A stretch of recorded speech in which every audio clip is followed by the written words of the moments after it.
Okay, this is still morning according to the Central African time. Uh, we appreciate from where Brother Bessa has left from. Then the lesson that we are going to look at is a uh, bacteria or microbiota. So then where Brother Bessa left, it was providentially left so that we understand the microbiota or the bacteria that is found basically to the human organism. Let me just try to put a document in this so that you'll be seeing it anyway. So I don't know if it will be able to show the pictures because I'm interested in the pictures anyway.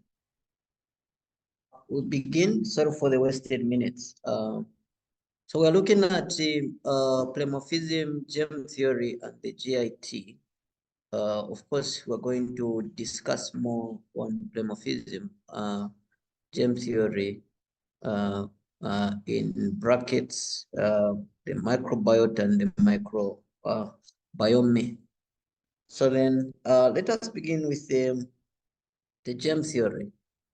Of course, this lesson we're going to discover that is what we are facing today and what the world has monopolized us into. So we'll be able to see how far we've gone into misinformation. Okay. The germ theory was originated by Louis Pasteur. It's there on the net, and many books have been published about this. Okay, Louis Pasteur, those people who've been to school, that is World War II, we know that we learned of pasteurization of milk. Okay, we learned pasteurization of milk it was discovered by Pasteur. So this man was a businessman. Then they credited him to be a chemist.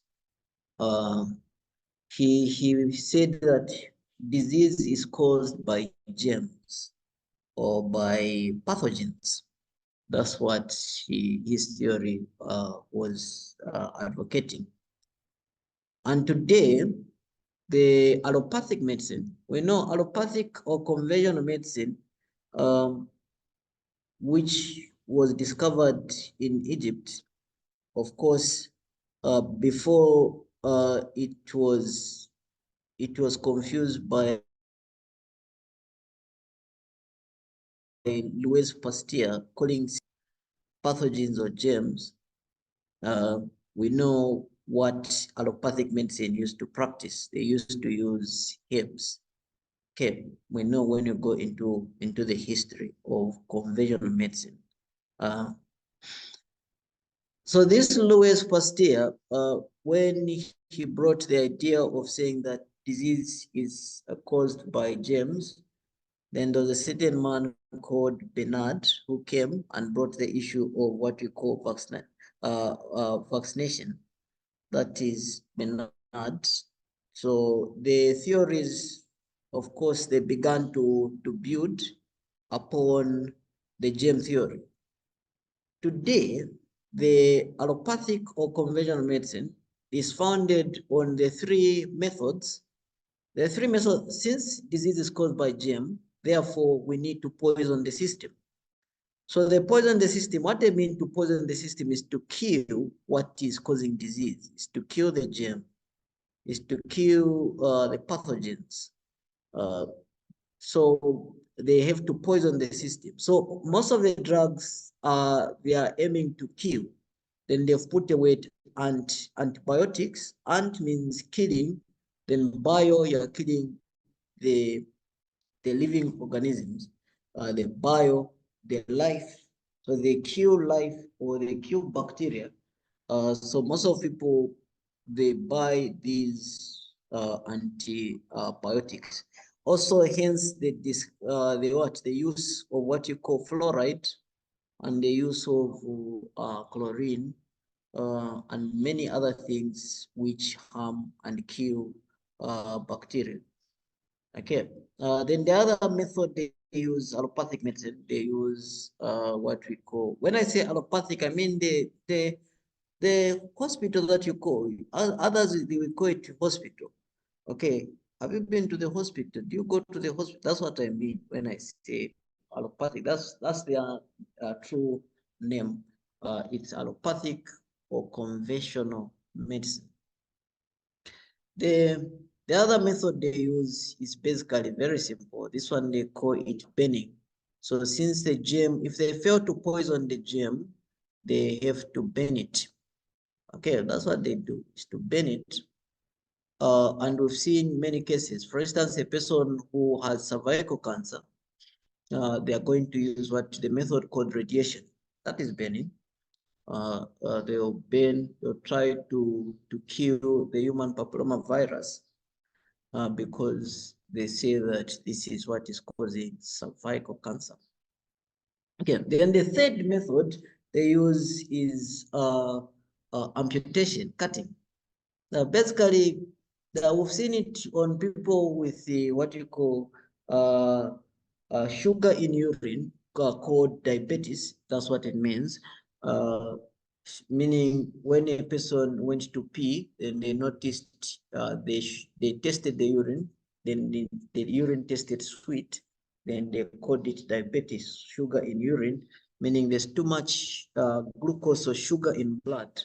Then with the, you know what the bacteria behaves, it feeds on sugar. So those people who have diabetes, they tend to have sores. Sores because of the bacteria, they begin to feed, they are scavengers of nature. So they begin to feed on the sugar and they create wounds. Then what happens is that when the hospital fails to handle such, they amputate, they cut, in short, in a nutshell. As I'm talking, we've had friends and relatives who experience amputation due to cancer, due to diabetes, and many other things, like breast cancer. Breast cancer, if they identify a part that is being attacked, or the cells are attacking itself on that area, they cut. That's what they do. Okay. So, and other tumors, and if you have also what you call gallstones and other many things, okay, inflammation of the appendix and many other things, their method is to cut. Okay, so these are the three solutions of the allopathic medicine. And all the one that I give credit to is Louis Pasteur. Okay, Louis Pasteur. And today we are proud of that. Then there's another person who was a true physician, true chemist. His name was Anton Becamp. This is there on the net. Anton Becamp. Okay, so you note that allopathic or conventional medicine is based on the germ theory. But at his deathbed, Louis Pasteur admitted that he was wrong. He did when he was dying at his deathbed. Okay, so then the Anton Becamp, this Anton Becamp, his theory, he brought what you call plemophysium. Plemophysium is just talking about bacteria. It's telling you, saying that the cause of disease is not caused by germs or bacteria, but is caused by our lifestyle. So therefore, he said that we needed to cleanse the system, not to kill bacteria, but to cleanse the system and to stop our habits of living, like eating wrong food and many other things. Then we come back to the way we were, because disease is outside them. Disease is defined basically according to spiritual prophecy. This is image. 127, paragraph 1 says, the only hope of better things is in the education of the people in right principles. So even Ellen White knew that the hope for disease, this Lazar house, it is in education, in educating the people in the right principles. So let physicians teach the people that restorative power is not in drugs. Most of people think that it is in drugs to kill bacteria and germs, but in nature. Okay. Then she says, saying disease is an effort of nature to free the system from conditions that result from a violation of the laws of health.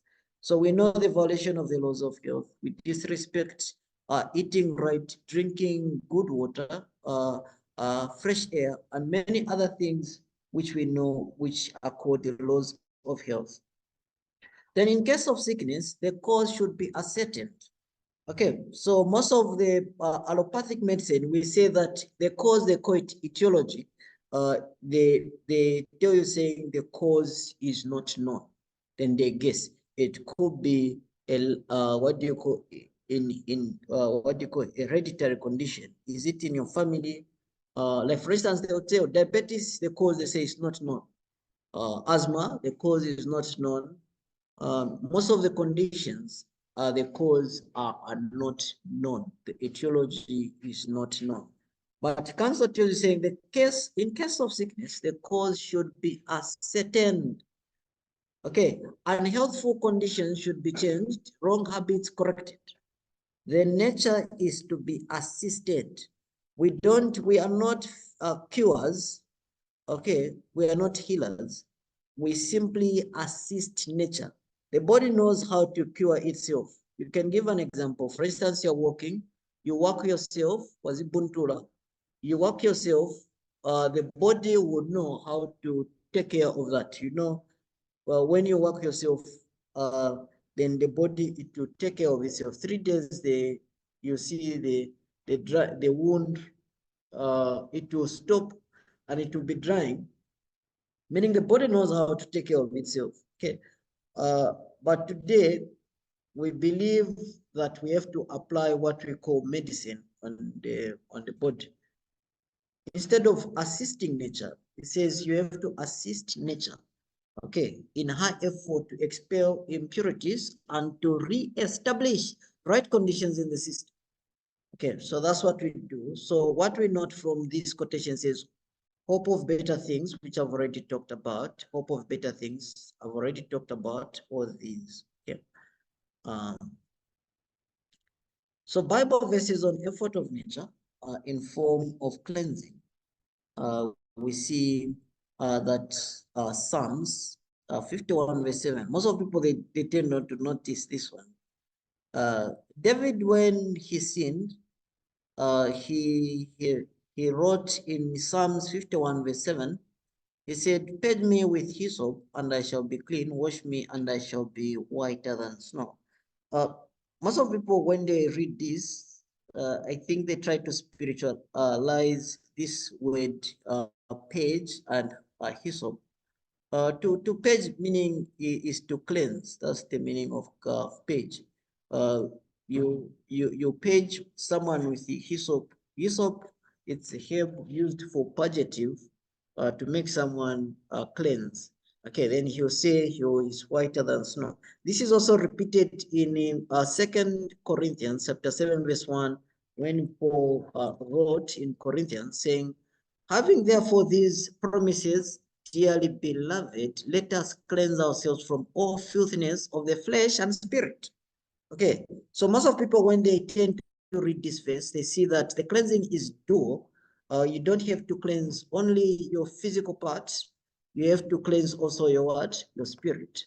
Okay, it says, cleanse yourselves from the filthiness of the flesh and spirit, perfecting holiness in the fear of God. So how you perfect your holiness is you have to cleanse. Cleanse too. Don't only cleanse what you call the flesh, you also cleanse the spirit. So that's what also David did in Psalms 51. He cleansed both. He had to be cleansed of the spirit and also of the flesh.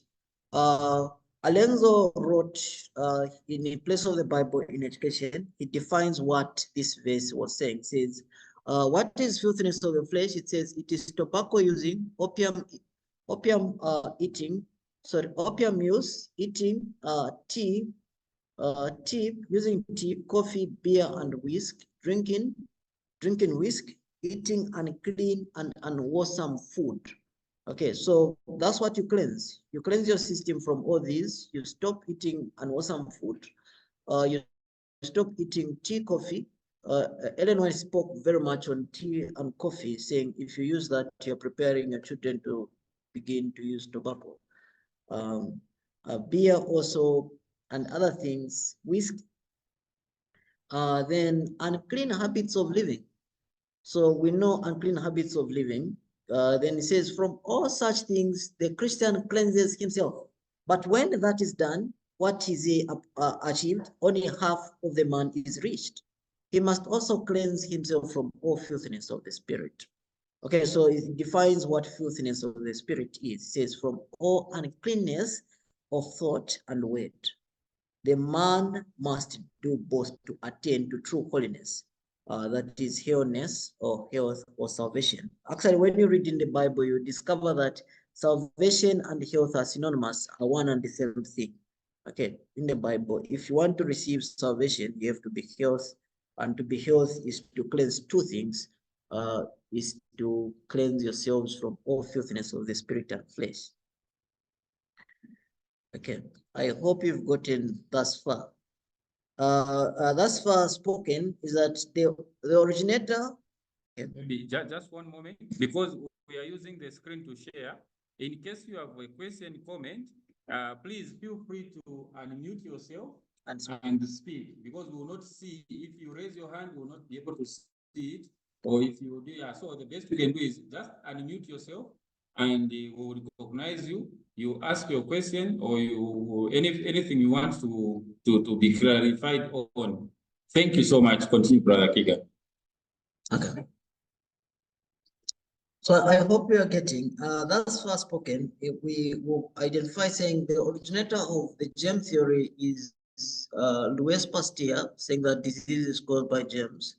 Then Anton Beckham, it tells you saying that we do not have to consider disease to be germs to cause disease, but we have to consider changing our lifestyle. Therefore, he brought saying that if the fish is in water, the two fishes are in water, then Louis Pasteur will come, then those, the first fish in water, in dead water, Louis Pasteur would come and say, okay, let us vaccinate the fish.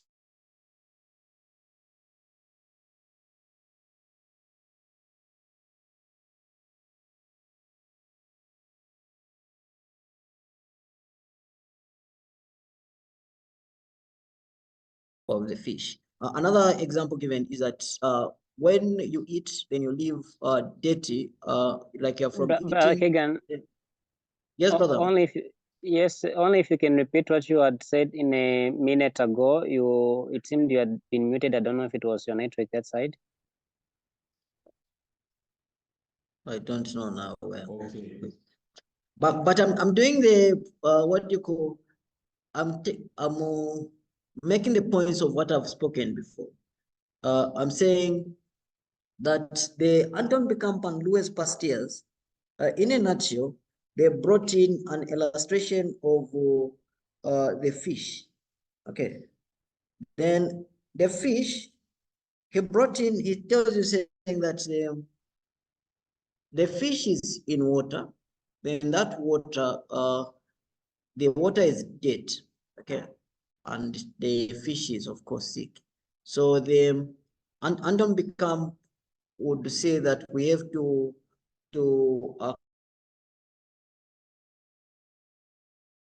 cleanse the system for the fish, that is in the environment of the fish.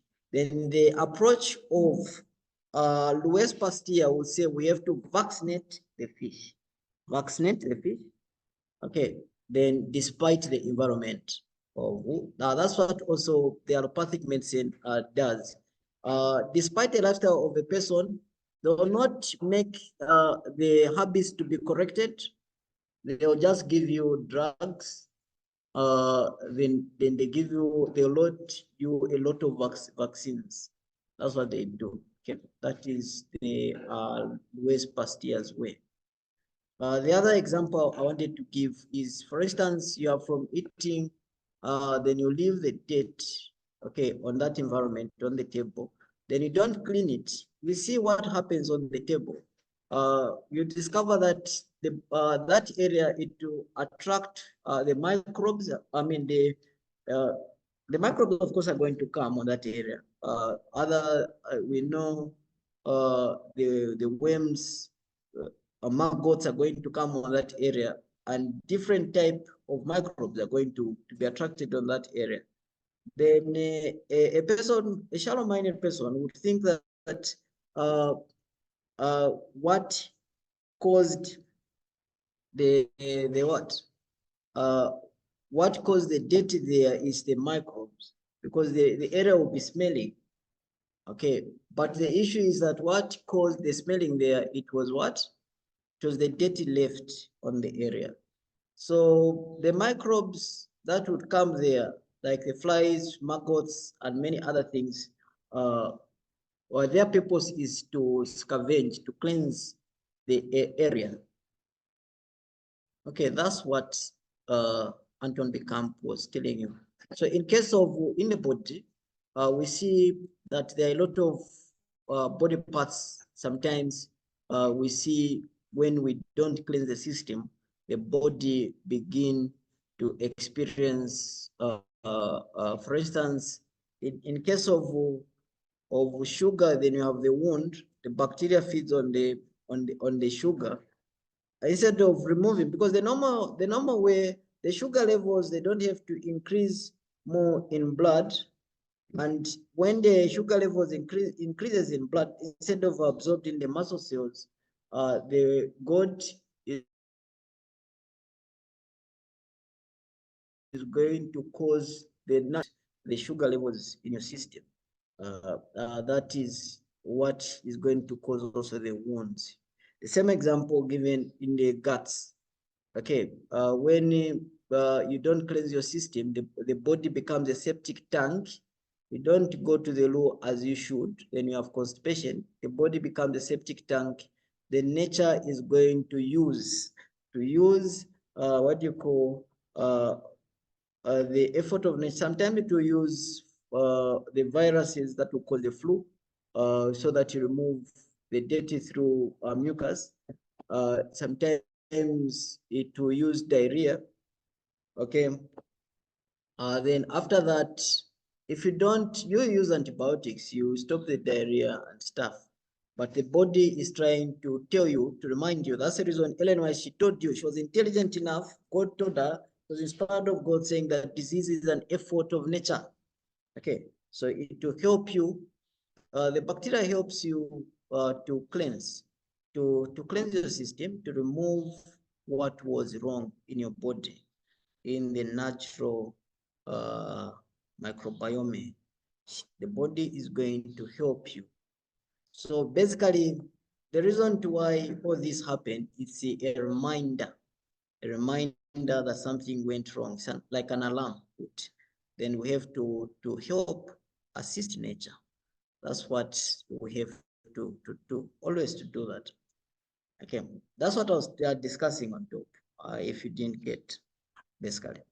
So then now let me go look at what are the gut microbiota and human microbiome. Basically, you can ask me questions if you didn't get, just by unmuting. And if you want clarification, you can unmute yourself and ask or comment.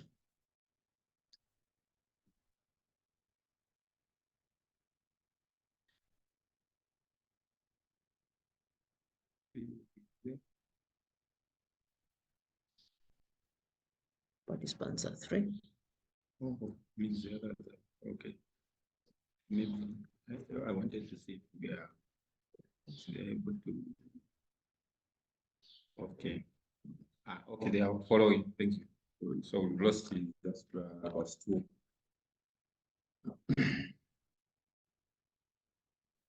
Okay. What do I do?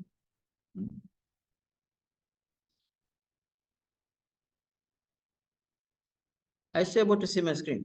Yeah, It's there. not here.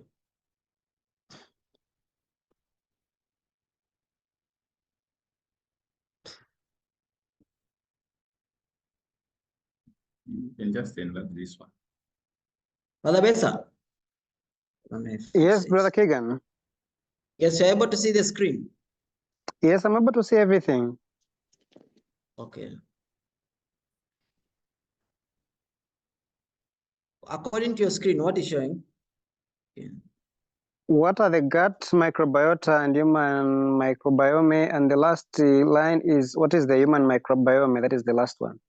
Okay, that's the one as. Oh, so you're able to see there. Exactly, exactly. Okay, help me.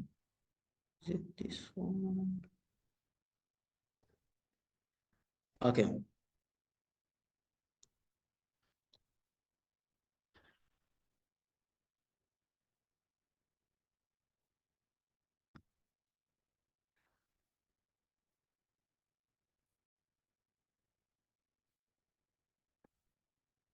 Okay. The human gut microbiota refers to the trillions of microbes, such as bacteria, that live in the human gut. Okay, so if you say microbiota, we see actually you say trillions because there are a lot of them, infinity. Okay, so there are names that we have gathered for them, but they are actually those names is the group of bacteria. Okay, that we. Of course, plemophysium, most of people, I think they didn't understand. Plemophysium is, he believed that plemophysium is, what do you call, subject to the environment. Like for instance, if the date is subject to the mold environment, we see what happens. It's what happens there. If you leave your date in the mold environment, mold, there's moisture. What type of infection will come there? Mold environment. Is fungal? Fungal. Okay. Then to a certain environment, we see could be bacteria, some type of bacteria. So plemophysium is, if you subject something to this environment, there are molds that will come. Like if you live in a moisture area, you see a lot of molds will come, the fungal stuff. Then if you leave some food in a certain environment, maybe maggots will come, or other bacteria will come. Okay, like in the GIT, the H. pylori is the one that they discuss it the most. It can even thrive in the pH, what do you call, acidic environment, basically, because olden time they used to think that in the stomach, its pH is basically from 3 to from 1 to 3. Then they're saying, no, the bacteria can't thrive there. It's very hot. Then today they know that there's bacteria even in that environment. The acid levels in the stomach can burn you. But the bacteria thrives in the what? In the acid. Okay.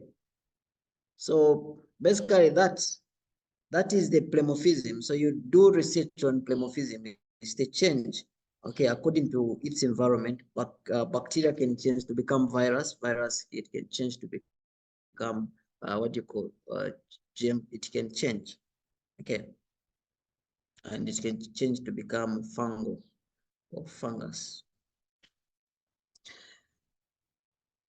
Okay, so the microbiome is the environment they live in. Most microbes in the body are useful, but they may become harmful when out of balance. I've discussed this one. out of balance, they may become harmful. That's the reason the goal is to do what? Is to keep them in balance. Okay. That's the reason. I can give you an example. Females are used not to use soap or on their area. The reason being is basic. See, because they don't have to disturb the microbes. Okay. Because these microbes are not only found in the GIT, they are found in the mouth, oral, they are found in I don't know if it's doing south here in Zambia, they say. Okay, they are found in the private part of the human being. They are also found in the anal area. Okay, so mouth, there are microbes, good microbes that are found in the mouth, which we don't have to disturb. That's the reason we say that we should not use fluoride. Okay. Do not use bad things to disturb the microbiota. Also, it's found also on the skin. The skin, we have the microbes, okay, good microbes to prevent the acid manta or the hydrorepeat fume, which is found, which protects us from the sun rays and protects us from cancer. Okay, which can be bent if we use too much. You know, now today we use too much of what? We use too much of soap. Soap, there's too much chlorine in soap, you know? There's too much chlorine in soap and soda. Therefore, most of the soaps, they disturb the skin. Okay, but health standards, even the physics, the World Health Standard tells you saying that a person should bath maybe twice a week. Why? It's because they don't have to disturb the microbiota. And Ellen White, she repeated that. But she tells us you can bath every day, bathing every day, but you shouldn't use things that can disturb your microbiota on the skin. And also likewise, in the mouth, we are going to discuss that one. Then also in the GIT. Okay, these microbiota, they should not have to be put out of balance. Okay, because they are us. Deep science tells you saying that we are the bacteria. Deep science will tell you that we are bacteria. Okay, because the immune system is made out of bacteria, and imbalance of the same bacteria will cause what you call the immune system to go low, or actually you may even die. You're going to do that because I'm triggering the interest of the people and they're going to study this on their own. So every human being harbors between 10 trillion and 100 trillion microbial cells in their symbiotic, symbiotic relationship. I've seen the debate of the people who are ignorant. For instance, on B12. B12, they say it comes from animal product, but they don't understand. B12 never comes from animal product, it's bacteria. The bacteria, they'll work on the plant, okay? Because when they, like, for instance, the legumes, most of the legumes or what you call beans, they have cobalt. They have a mineral called cobalt. Then the bacteria, specific bacteria called cyanobacteria is going to work on the cobalt. Then it is going to come up with what we call cyanocobalamin, which is the name of B12, cyanocobalamin. Okay, just like the way brother Vesa showed us how we reach to nitrates. Okay, yeah, this one. So I know. Okay, correct. Cyanobacteria. Okay, then that's how also brother Vesa showed us that illustration is how we reach to nitrates because of bacteria. How we reach to other to minerals. Most of the minerals is because of bacteria. Okay, even absorption in the small intestine is because of bacteria. So the symbiotic relationship of bacteria that live in a close relationship with the roots, they create most of the nutrients. Okay, such as nitrogen, what you call B12, so and other nutrients or minerals. Then if you disturb that, you're not going to have the health environment. For instance, if you eat food with cobalt, for instance, the plant was sprayed. They sprayed a lot of pesticides, harmful pesticides that kill bacteria. Then what happens now? Then you consume that, meaning that there will be no bacteria there to make B12. That's what is happening today, because B12 has been killed by a lot of bacteria, pesticides. Then you consume that, okay, there's no B12. And again, in your GIT, there's no bacteria because you take a lot of chlorine. You're too smart, you're too clean. You take a lot of antibiotics, okay? Then there's no bacteria present in your GIT. To convert the cobalt, which is found maybe in beans, okay, or soya beans, then you'll be deficient of the B12. You'll be deficient of the B12, which was supposed to be manufactured in a combination of the bacteria and the cobalt. Okay, that's what happens.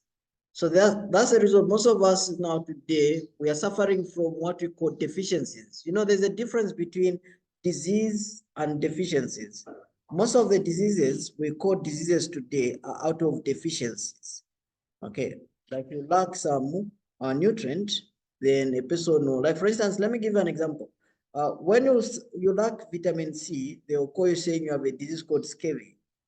Okay, and if, for instance, you lack the potassium and sodium, they are not balanced, they will call you saying you have hypertension because sodium and potassium are not balanced, and many other what do you call things that I can mention, like coenzyme Q10 and many other nutrients. But let me just focus here, which is just trying to make you understand, saying that there are bacteria that live in a symbiotic relationship, okay, with plant roots and with us. Then they benefit. These benefits microbes and their host as long as the body is in health state. Okay, estimates vary, but there could be over 1,000 different species of microorganisms making up the human microbiota. Okay, microbiota, now we understand what they are. It's bacteria. Okay. Okay, so it says some research estimates that there are around 10 times more microbiocells in the human body than human cells, while other scientists claim that the ratio is 1:1. This one I've discussed it, saying that the human body, like the ratio, is equals the bacteria versus our cells is 1:1, or that's the reason I was telling you, saying when you go deep study, will tell you saying the bacteria is us. Okay, it's us. It's our health. So if you kill the bacteria, meaning you're killing your health. That's the meaning. Okay. So even in research, they will tell you saying that the microbial cells in the body, okay, they are 10 times, okay, than human cells. Then others, they'll tell you saying maybe the ratio is 1:1. Okay. Others will tell you saying no, the bacteria actually more than the cells. Okay. So, and they'll tell you saying we have to balance this. That is what the science, and actually true scientists, they understand this, true doctors, they understand this. You actually see this if you begin to research. And that was the side of Louis Pasteur, because, that was the side of Anton Beckham, because Anton Beckham simply understood that symbiotic relationship simply means the working in interconnectedness and okay, that's what he's telling you. Okay, so they work in harmony, in short. Okay.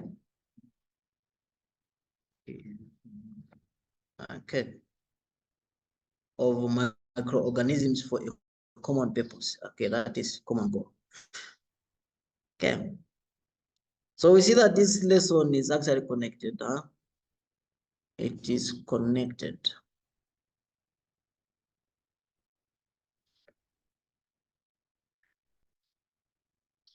So that's for, okay, what else is the composition of the human, that is biome,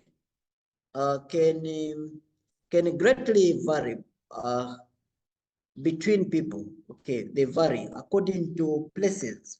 You know, when you begin to study this tells how it is in entering way, it tells you saying that the food that you can eat is it's according to what your environment, where you are born from. Also, the micro biome, that is the environment, and the macro biota, bacteria, it will vary or it will differ according to individuals because of the different parts they belong. For instance, the people in the Western world, the people, actually they even discover, even their gut, the people from the Western world and the Eastern world, their large intestine is shorter compared to the people in Africa. People in Africa, the large intestine is 11 times our height. Okay, they are, so even the food and the bacteria which is found in them differs from us. Okay, because of the food which is made available in their environment. So that's the reason us we are made to eat our local foods, indigenous foods, because of the bacteria made available in us or in our body. Okay. Brother Keagan, I have a question. Yes, brother. Yes, I think I have two questions as we are talking about the same. The first one is coming when we are talking about the microorganisms on our skin, and just wanted to find out when you mentioned the number of showers to be taken. Yes, you mentioned something like because of the continual use of soap in our bathing, we misbalance the ratios of the microorganisms. So if someone was to be bathing every day as we do, how often should one then use soap, and maybe what kind of soap is better, so that we are in a world where, like, during this season it is getting hot. If you don't bath, you feel like you are in a furnace. So you of course have to take a bath. So in terms of using soap, are there certain specific types of soap that one can use so that the balance for the microorganisms on the skin are perfectly put in control? And then the second question would be, is it okay to buy medicine like you were putting it? It is good. I think even the Spirit of Prophecy has talked about consuming the food that are in our localities. Now, talking about the medicines, there are certain medicines that are ordered from, like, in the eastern part of the world or the western part of the world. Is it okay to take those types of medicines, seeing we are talking about the microbiome of the microorganisms and how they must survive from the foods and the food that we are eating in the environment that we are finding ourselves? Okay. The first question is addressed. Yeah, hello, brother. The audience. It's addressed also to the audience. Because all of us we live in this environment. We use soap. Okay. Because at first, the first time when we had this discussion with other people, we were discussing the soap that is made available, the good soap that is on the market today. They mentioned Chinkon, what Chinkondia? Chinkondia soap actually is full, it's not even health, it's full of soda and chlorine. I don't know if you've used it. Oh, it's it's not even health. Okay, so we're living in the environment that it puts us in a predicament where we at the age where we don't even have health soap. Most of people now health toothpaste, Okay, so it's very difficult for me to say that, but I see others in YouTube on YouTube where they use some for olden time they used to discover some plant, then it can fume, it can produce soap for bathing. So such is not, as we're in the city life, I don't know, such is not made available. Okay, so it's difficult for us to now control our what? Our skin microbiota, brother. It's very difficult to control our skin microbiota. But the basically what I do is that I'll skip some, I bath, but I don't bath every day. I what? I can use soap. I use soap, but the days that I skip not bathing, I assume in my mind saying the time when I skip not bathing, then the micro what do you call biota will come back because I've skipped not bathing. That's what I do basically. But we have to look for good soap, uh, which maybe we should put as a task for us. Okay, as a task for our association, we have to make good soap. Yeah, Then the same soap like you have just mentioned. I think the best that would help us is most of these soaps have what you call ingredients yes, correct. that are written on them. So maybe if you can just elaborate on those ingredients that we should never use that are found in soap. Let's say we pick a soap in a shop, then you look at what is written there. So some of the things that they will talk about, like you say, there's chlorine, there's what. So what other things that we can watch for? So that as we now go into the shop, we should not just pick and buy, but read, pick, read, and then understand what you are buying. Maybe that way we'll be able to help so that even as we use the soaps, like you are saying that we are in the seat, but at least we can be well organized in knowing some of the terrible effects that those combinations can be that are put in certain soaps can do on our bodies. Thank you. Okay, most of the ones the person should avoid the soaps, like the soaps, is to do with the one chlorine.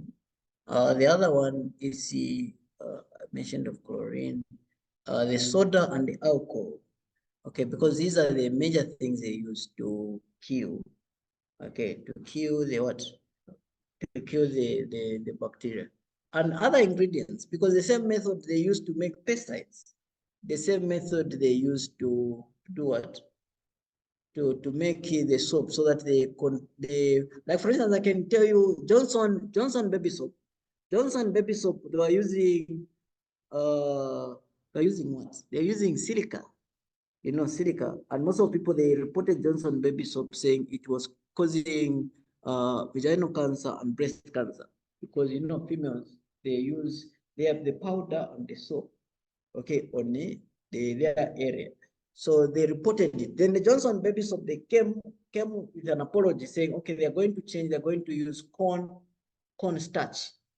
The silica, what it does, it prevents you from exfoliating, and the other thing. So in the soap, they might put such ingredients, preventing you from sweating.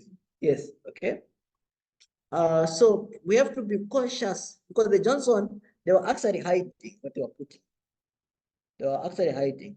But when they discovered, then they were reported, then they said we can look at that in the what, and most of people, they stopped using their soap, and we don't know if they have changed.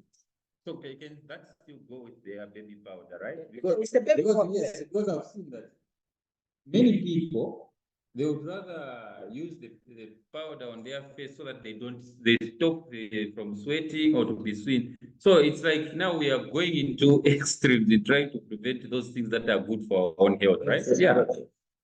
because even when you look at the mechanism of sweating, the reason why we sweat, we know, is the body will remove some impurities, and we don't even have to wipe.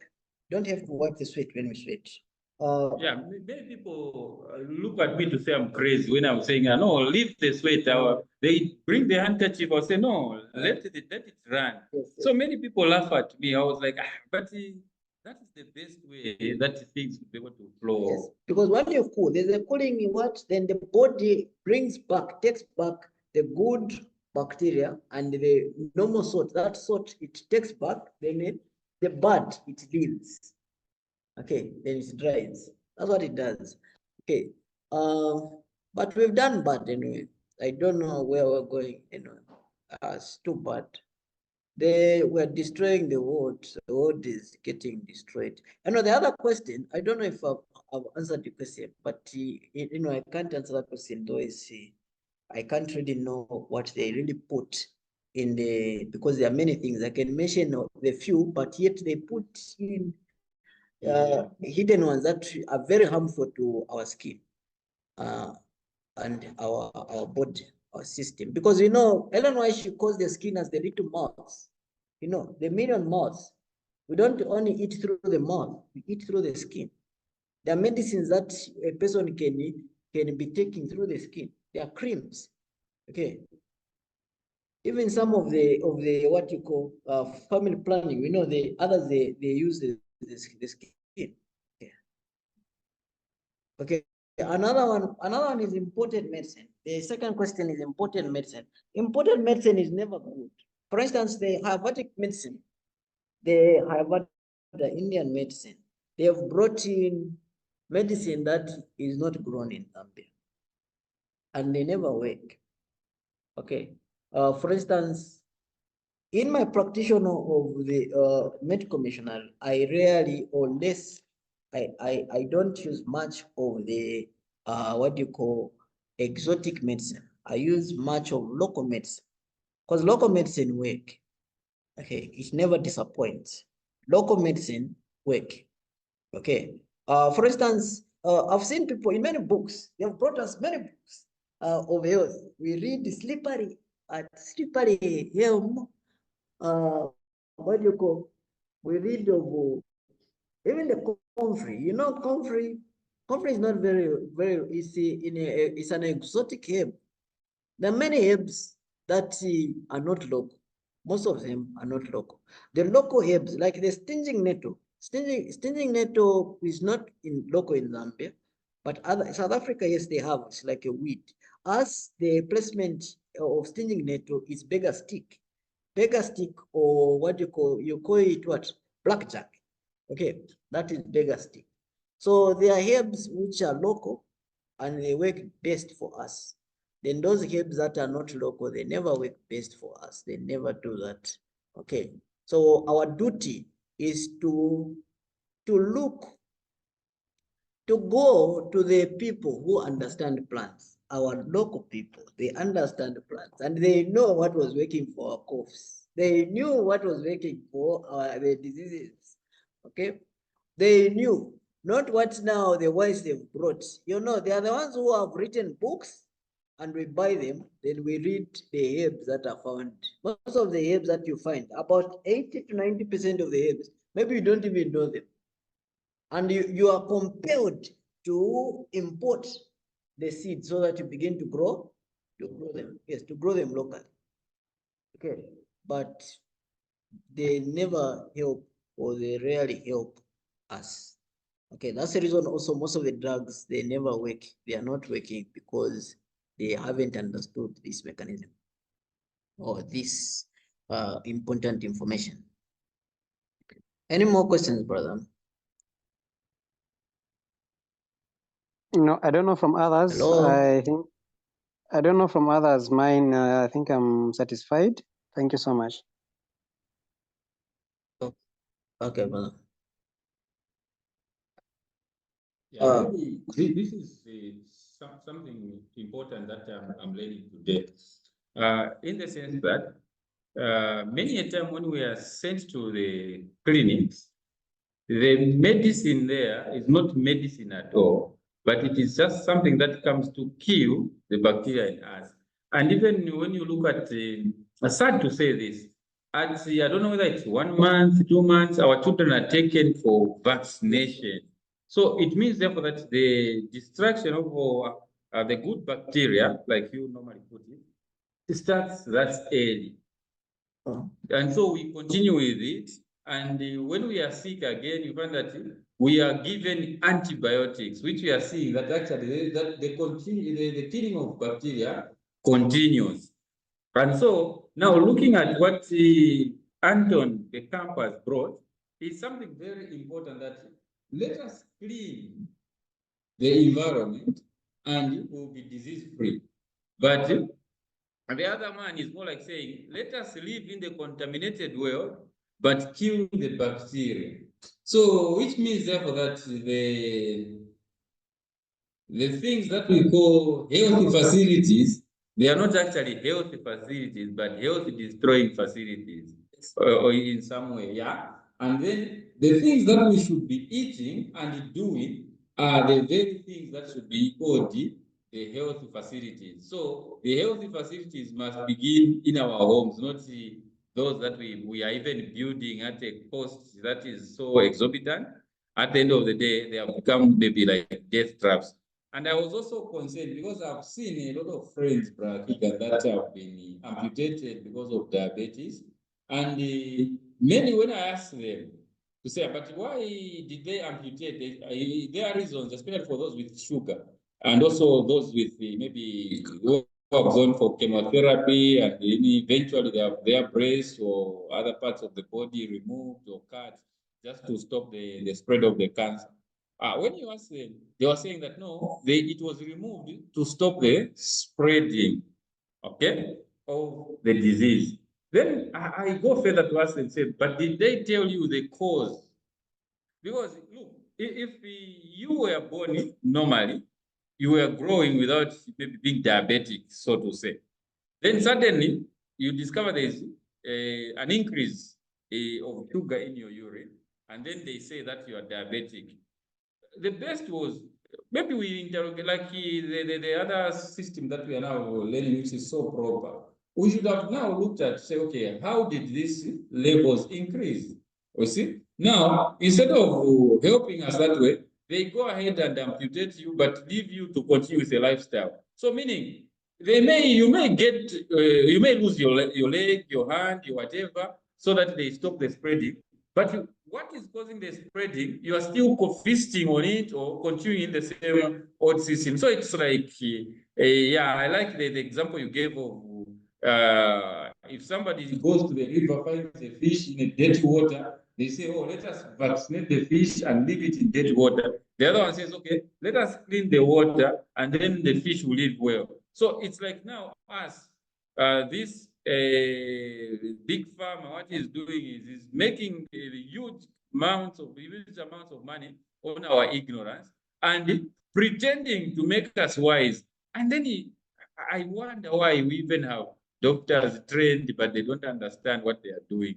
Because most of them, to be honest, especially those that are called clinical officers, what they are trained to do is if somebody presents with a fever, start with this category of medicine. Even in 12 hours, it doesn't change, go to this category. Instead of knowing what each category does, theirs is just to know that if a fever is maybe slightly above 30, the normal temperature, start with this category. If it doesn't reduce, go to this category. And I've seen that many a time, visiting people who are in hospitals, they even tell you, don't read what the doctor has recommended on the patient. So I was a bit worried. But this is what we need to like learn every day, okay? But why is it that it is withdrawn? So you will see that I came to understand that they are more like not like you put it to say they are not sure what is causing the disease, but they are happy when somebody gets better, say he has been cured. But the question is cured from what?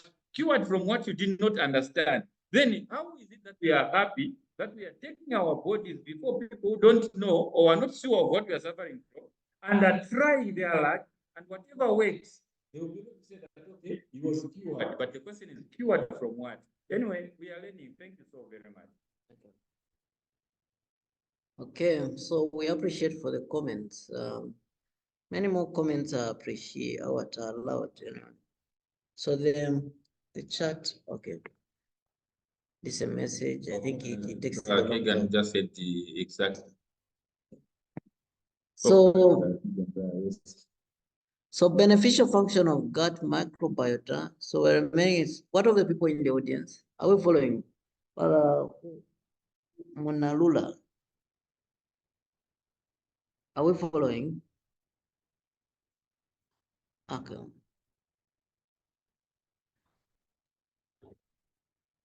Okay, the beneficial function of gut microbiota, the beneficial function. Okay, fermentation of non-digestible substance. Okay, sorry, substrates. For instance, this is, let me just remember, there's a book. Okay, most of people, they will talk of, like when we take, in entering which, it tells you saying that we should eat raw food, right? Raw food. The importance of eating raw food. Huh? The reason why we eat raw food, because in the raw food, there's also bacteria and self-enzymes, which help. They help in the what? In digestion. And whatever we eat, like when we eat food, for instance, I've eaten food that avoid of the bacteria, and they are not raw food. But most of the cooked food, the bacteria is what? It's killed, huh? Am I correct? It's killed. So then we eat, then it stays there for 2 hours in the stomach, because in the stomach is there what you call enzymes or acid that will digest such, because the acid mostly found in the stomach is to digest what you call protein. So it will stay there for 2 hours. The body is not doing anything there for 2 hours. Then they will begin to ferment if there are no self-enzymes present in that. Okay, then they will ferment. Then after 2 hours, then now they'll go to another level. So therefore, it's very important, very good to eat food that are raw. Very good. That's the reason they'll tell you, say, you eat food, at least you should have raw food and the cooked food, right? Then another science tells you, say, no. This, there's actually, that's what you're going to find when you do your research. Discover the lower esophageal sphincter. The lower esophageal sphincter is this one. I have it here.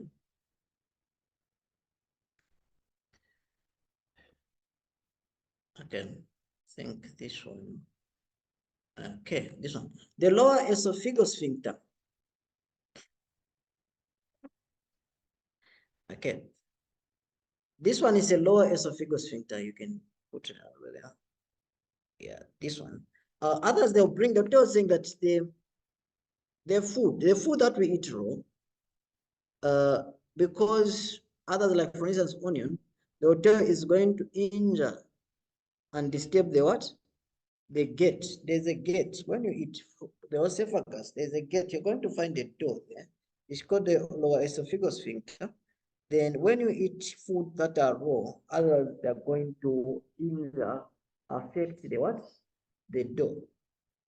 This door should not be affected, because the reason why it was placed there is not to allow too much air to enter the stomach, because if you cup in a lot of air into the stomach, you begin to what? To burp, okay? To burp. And if this is open, you discover that the acid here, because the acid should not go there, because there's a film here in the stomach of mucus, a thick film of mucus, which prevents the hydrochloric acid from burning our skin there. But up there on the door, there is no such mucus. Okay, so once like we lay, it can burn the acid. Okay, so that is a debate which is there, of course, which is true. So meaning that it's not all foods that we can eat raw. Okay, we can eat raw because it may injure the lower esophageal sphincter. But the importance of eating raw food is to allow the self-enzymes act on the food so that they help in digestion. Okay, so also the importance of chewing, which we have to find out also. So, but basically what I was discussing, I was saying is the importance of the microbiota on ourselves. One of the importance is they help aid us in what? In digestion. They help us in digestion and absorption, okay, of nutrients. They actually help us very much. Okay, they do. Yeah. And also they help us in the leaky gut. You know, there are a lot of them. The bile acid bile transformation, also this is done. I'm going to discuss it when I look at the GIT. Okay. Also the immune system, they help us also when it comes to the immune system. Okay, so when it comes to digestion, the bacteria plays a role. Okay, also this is bile acid bile transformation. Okay, we know the bile ducts and to do with the liver, bile, and the what is that one? After the what? See the gallbladder. This plays a role. Okay, and we know the gallbladder digestion of fat that helps. Structure and his histological function, epithelial cell growth and differentiation. We know the epithelial cell growth, the cells, basically the cells, okay, they help in the growth of the cells. I talked of the skin also. Also the intestinal villi, the intestinal villi, the microvilli are not only in the intestine, you know that. Huh? The microvilli are also found in the anal area, mouth area, and most of the parts. That's the reason a person can take medicine through the anal, through the mouth. There's what you call sublingual medicine, where you can just put a tablet there and keep it for 30 minutes, then it will be absorbed. Okay. But these can be disrupted. Okay. And then the ones that keep it in health, check it in health, and keep it in health is the what? The bacteria. It's the same as the stomach, the GIT. We know what happens that if the bacteria is not put in check or in place, they're not balanced, there's a certain bacteria that has a tendency of chewing, eating the stomach lining. We know that one is H. pylori, Helicobacter, they call it what? Helicobacterium or Helicobacter, what do you call pylori? It's the one they check in the hospital. When you go there, they will say, if you complain of any stomach complaints, they will check, they will remove your blood, or they're going to check for if H. pylori, your H. pylori reactive. If they find that you're H. pylori reactive, what are they going to tell you? Then they're going to tell you saying, H. pylori reactive. What are they going to tell you? Then they're going to give you antibiotics. They are aiming to kill the what? Yes, the one that hits the stomach lining. But the thing is that the others who have this H. pylori bacteria, if they have other bacteria, they don't have problems, because it's estimated saying that the people in Africa, they have more of the H. pylori than the people in the Western world. Because the people in the Western world, they're very clean. You know that mosquitoes are not found there. The cleanest people, not healthiest. The clean, and I don't know what now the term clean, because them they spray, they use soaps, they use strong things to kill bacteria, because they follow this one. So, but they are the ones who have the most problems, especially of the GIT and the Western world conditions. Are the ones that have issues to do with it. Because when you study this one, discover that the microbiota also plays a role in the nervous system, plays a role also in what you call asthma. Most of the conditions, okay, those people have issues to do with the mental disorder. Okay, if the microbiota is not in place, you have such conditions. So that should be checked. We should have microbiota or bacteria in check, in balance. Okay, should be balanced, in short. And the development, okay, crop development. Then the tight junctional permeability. Okay. Also, we see there are others, like for instance, when you check of the leaky gut, I think we've heard of leaky gut, where the microbiota are less in the GIT. Then the body first begins to, you know that the GIT is not in the body, huh? You know that? It's outside, huh? The GIT, the tube. God put it, placed it like this. God placed it like this. Let me show you. God placed it like this. For instance, here, this is where the food should be passing. This is the GIT. Then the body, in the body is this side. Are you able to see? Okay. This is a tube that you can go. You can able to pass in this tube and not be able to enter in you. You pass and you go to, you go through the what? The anal area. Go through the mouth and go through the anal area without going into the what? Into the body system. This is just like a what? Digestive mechanism or a tube that got placed for sieving and absorbing what? Food, so that it can go into the what? Yeah. Into the body. This, you see now? Into the body. This is where body organs are found. You know, you see this gut. Okay, then these are wastes. The waste, sometimes if you don't chew properly, they come out, all of them. Huh? They chew. But there are times when the sieve that are found in the small intestines and other things for absorption, they get to be mad because of imbalance of bacteria. What happens is that the body can't, it can absorb the indigestible food into your blood, into your bloodstream, and absorb fecal matter. I've seen people, you know that fecal matter can be absorbed into the bloodstream, huh? You know that, huh? Okay. So there's a time that happens. So the bacteria help us to keep that in check. Then the leaky gut is a person failing to hold stew. Then it choke us up. I talked about that one. Okay, so the bacteria help in that. So those are the benefits. This is the 12:17. Supposed to end at what time?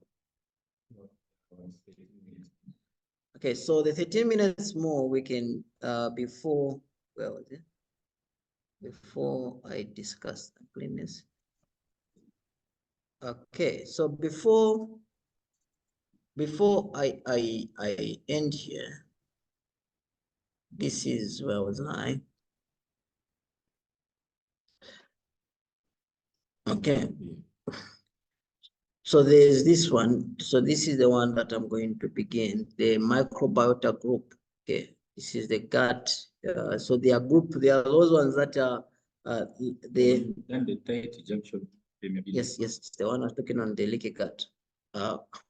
This one is where I'm going to begin, because this is where we're going to spend time on discussing the microbiota, because we have to discuss the firmicutes, the type of all these type of the bacteria, which ones are considered to be the beneficial ones, the group, and which ones are found in which part.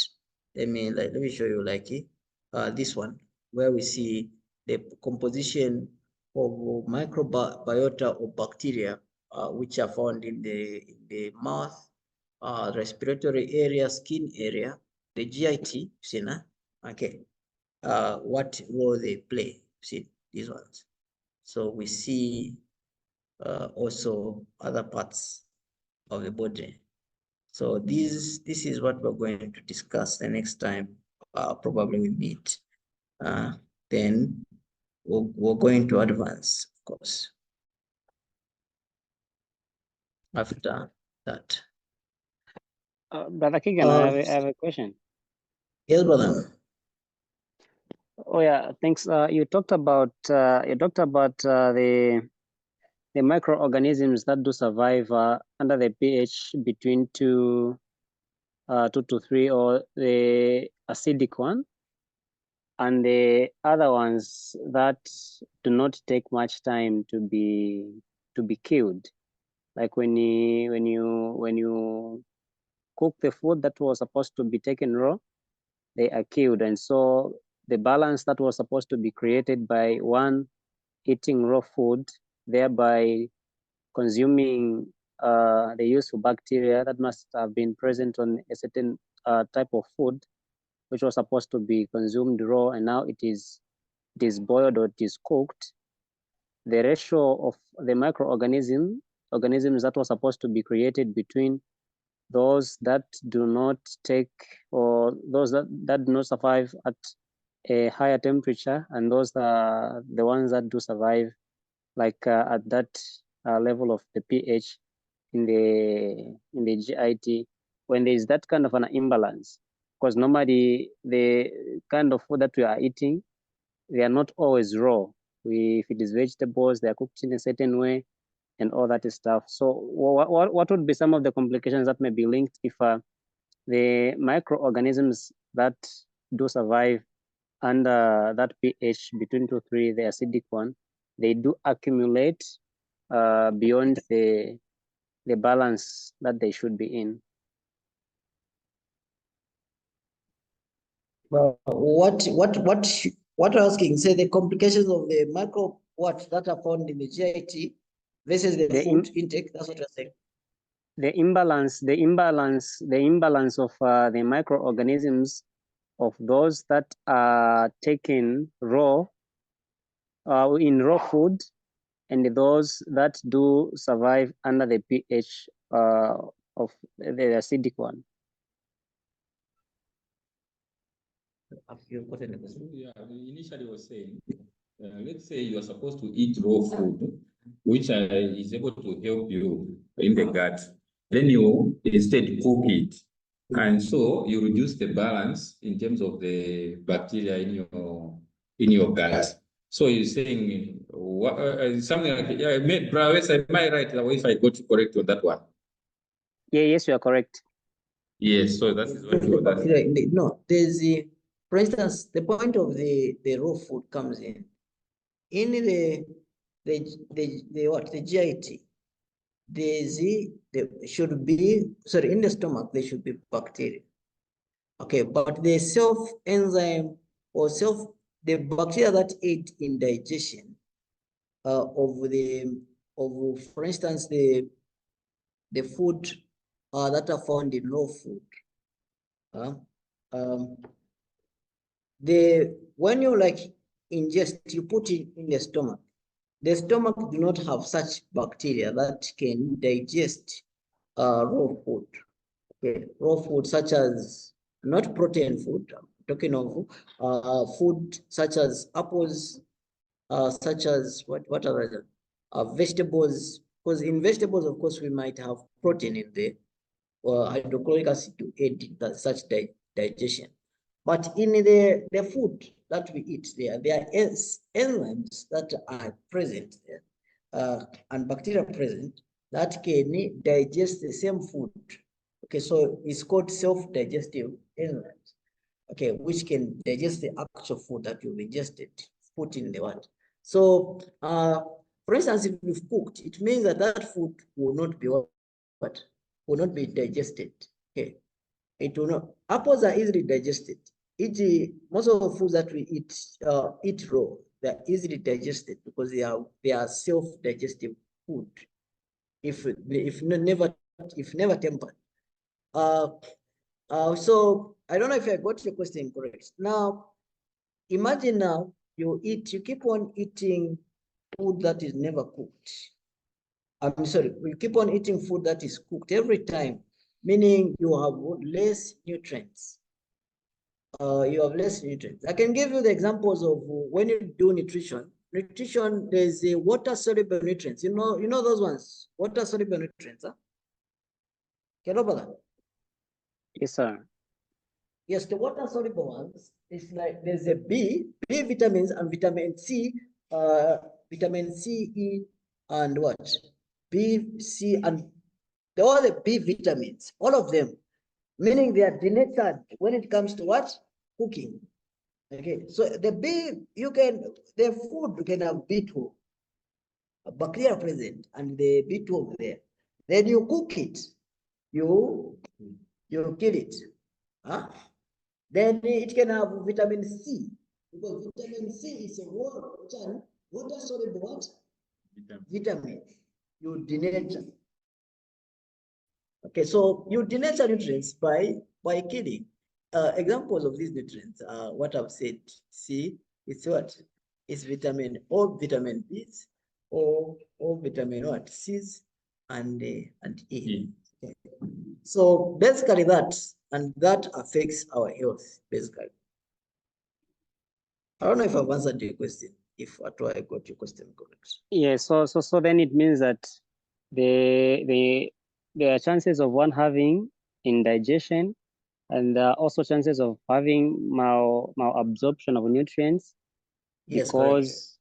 yes, so because the enzymes, or rather the microorganisms that were supposed to be present in dealing with the digestion of those specific kinds of nutrients were not available. Yes, correct. So it's correct. So also when we look at the GIT, because we're going to look at the GIT in detail. The GIT in detail. We'll begin from the mouth. We'll see the importance of chewing. We're going to see all that. I will see the reason why we have to chew is to mix the food with the bacteria. Also, we have to mix the food with the saliva.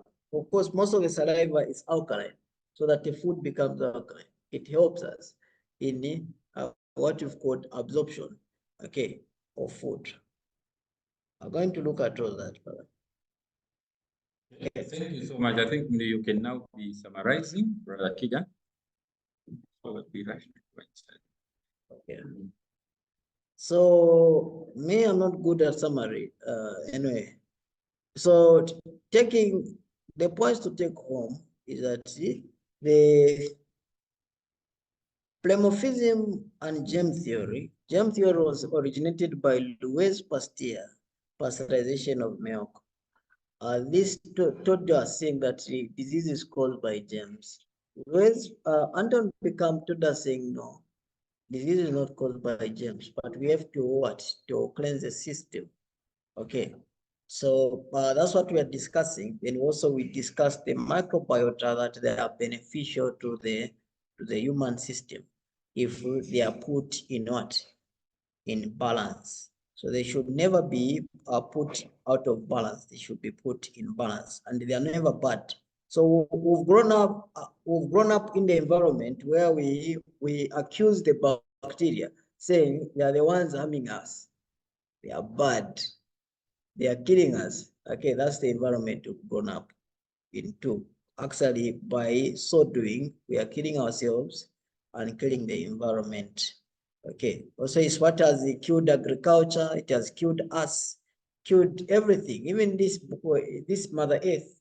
Okay, it is killed because of what we've been indoctrinated into. So we need to learn that and appreciate, okay, what God placed or put in place. Okay, thank you. Okay, so having said that, Brother Keagan is going to close for us in prayer. So we're praying.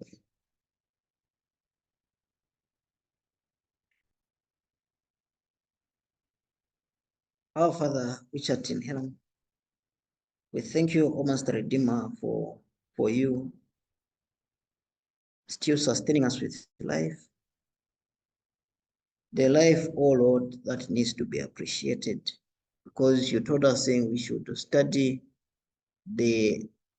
our life and how it functions, so that we may voice together with the psalmist saying we are fearfully and wonderfully made.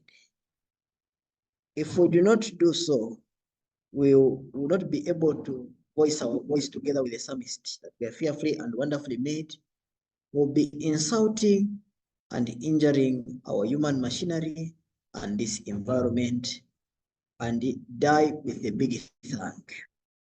With a big thank you, oh Lord. instead of contributing to this environment.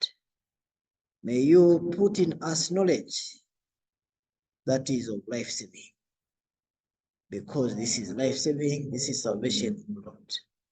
Bless whoever, oh Lord, is going to hear this, and may you bless the presenters, Brother Vesa, Brother Christopher, and the rest of the people also who are present and will be able to hear to this, so that they may be given the gift of understanding and comprehend what was presented. As we shall break to have lunch, may you also, oh Lord, bless the food that we're going to eat, and bless others with the food. Oh Lord, in the name of Jesus, we pray thanksgiving in our hearts. Amen.